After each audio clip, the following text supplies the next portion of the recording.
Hey, good morning, everybody. MG here. Going to do a coaching video on how to take advantage of good starting pitching when handicapping Major League Baseball. So we're going to dive right into it. In Major League Baseball this year, starting pitching has a huge impact on the outcome of the game, and we'll just look at it right here. This is power ranking. These are power rankings from yesterday, 5/22. You can see here Cole, starting pitcher, 56 pitching rating. And again, where we designate a really good starting pitcher via our power ranking is a 53 or better. Okay. Um, so Cole won that one. Bumgarner was a 60. He lost. But again, look here. We wouldn't have played this, but I'm just focusing on starting pitching. So we keep scrolling down. None of these here. And then there's another one, Chicago Cubs, Ozole, 56. They lost. Or he lost. Now here we go. Bueller for Dodgers. He was a 60. Dodgers won. Weathers was a 60 for San Diego. He won. And Bassett was a 56. And he won. Okay, so we know that. So now just looking at that. And I've traced this for, I don't know, the last couple weeks. So if you have a really good starting pitcher, what does this mean? It means you have a really good chance of winning the game. So you combine that with a really good hitting team, and that increases your chances of winning even more. Case in point here with the Dodgers were 56. So let's take a look at yesterday, the actual lines. Now the Dodgers game, let's scroll down here.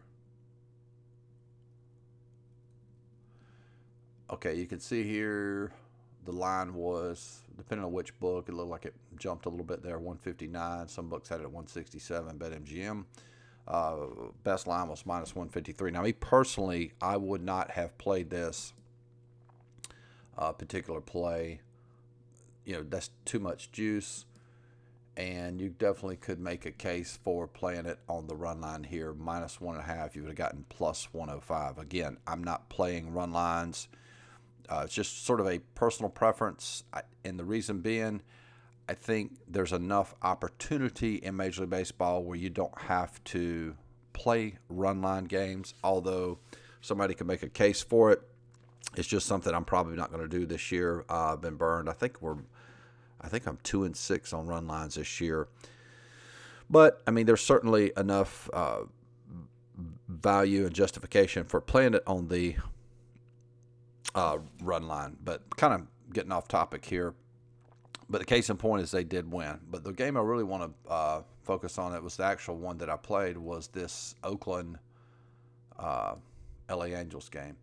And you can see here the line is minus 130. So just to sort of review, let's go back to our line. Okay, so we had a 54 hitting team. Oakland was a 54 hitting team. Pretty good hitting team. Excellent pitching. Bassett was a 56. And look, they were going against the Angels, a 48 hitting team, and a really bad starting pitcher at 40, Sandoval. So lots leaning in the direction of Oakland. Now, when you look at our line for Oakland was minus 122. The line was minus 130, William Hill. I think when we played it, let me look here. Yeah, I actually played it at minus 128. So I know what you're saying. Hey, MG, we don't have value. You said you're supposed to have value. Yes, that's true. However, there's exceptions to the rule and everything in sports betting. And just so we can tie all this together, this is Major League Baseball trends. I've talked about this if you're a client for any length of time. If you're not, quick review. Every sport has a statistical property. The statistical property of Major League Baseball is favorites are winning 55% of the time. Dogs are winning 44% of the time. So you can't exclusively just play favorites, can't exclusively just play dogs, need to incorporate both. So we know that now favorites are going to win 55% of the time, similar to what we saw in NHL this year. NHL was all the way up to 63, but you know, favorites do win. So we have, in this particular example, we have good starting pitching, right? We have a good hitting team going up against an average hitting team and poor starting pitching, and we're getting decent money. I mean, we're only having to lay minus 130 juice. So what I did was, and of course I played this, and this was a winner. So what I did over here, if you go to the MLB fade tracker, or this is basically how I'm handicapping. I just added this. All teams played must have value via power rankings, exception if you find a good hitting team, top 5, and that can be, or close to the top 5, and a good starting pitcher, 53 or better, and odds are less than 145. This could potentially be a play. And I'll show you another example. We also played Boston yesterday and the Dodgers the other night. I think we actually had value in that particular game there. But again, good pitcher, good hitting team, only laying 116 juice. Let me show you this Boston example as well, even though this it's not really about starting pitching. Whoops, let's go back to, but it is related to pitching. So Boston here, you look, and our line was only minus 110. We actually played minus 127 for Boston yesterday. And here's why. Boston, 57 hitting team. So that was really good hitting team. They were, let's see here. Yep.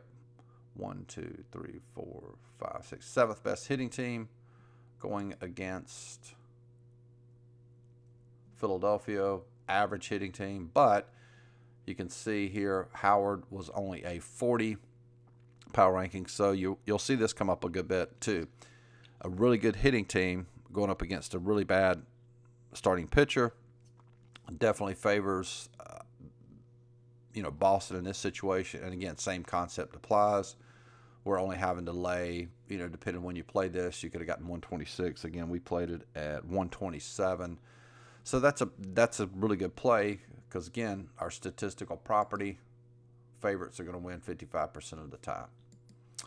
So just to sort of quick review all this, if you have the games where you have a really good starting pitcher, you need to sort of always look at that game and see if there is a potential play via how I showed you or the traditional way of where we just have value. Like in this particular case here, and again, we're not gonna play public teams. This case here, Bumgarner's a 60, but again, we're not going to wager on a team. Arizona, one of the worst hitting teams in Major League Baseball. Down at the bottom, we're not going to do anything stupid. But when you have a good starting pitcher, there's a good strong possibility that team is going to win the game. So, if you have value, obviously that's a play. Or if you see a situation like in this particular example here, Oakland, pretty good hitting team, really good starting pitching, going against the average hitting team, poor starting pitching, and you're only having to lay, less than $1.30. Definitely a good play. And I want to review the tracker here real quick. There was a White Sox game in here I played on the run line. I didn't include in the tracker because I didn't have it over here, and you could see the results. I mean, this is pretty much since, let's see where we started this, May 16th to this past week. I mean, we've had a lot of success. Again, just a quick review, playing teams getting 52% or less of a ticket count. All teams play must not be in the bottom 5 hitting, exception if a team's playing another team in the bottom 5. And again, I do make sort of an exception. I'm kind of looking at this. You can see here, like, there's a couple times Pittsburgh. Whoops, I don't know what I did here. Messed something up. But Pittsburgh was not, they were not in the bottom 5, but they were close to it, going up against, this was yesterday, going up against Atlanta. I think we had value. Yeah, we had value for Pittsburgh. But again, I just sort of using some common sense there. That's not a good play compared to what I just showed you. All right. So let's go back to the tracker here. Never play against. Okay, I just read it. Never play against a team with a pitcher rated at 53 or better via power rankings, and this really is true. And then what I've just shown you where you want to see if you could potentially play on a team that has a starting pitcher 53 or better, and you can see the results there: 14-9, up 8.4 units. That's impressive numbers, and that would be, of course, playing full units. The reason I show it this way when you're tracking something, just so you can see the validity of it, as opposed to playing a third units or half units or whatever. So definitely a good way to approach Major League Baseball when you have starting pitching. As always, got any questions, shoot me a message. Peace.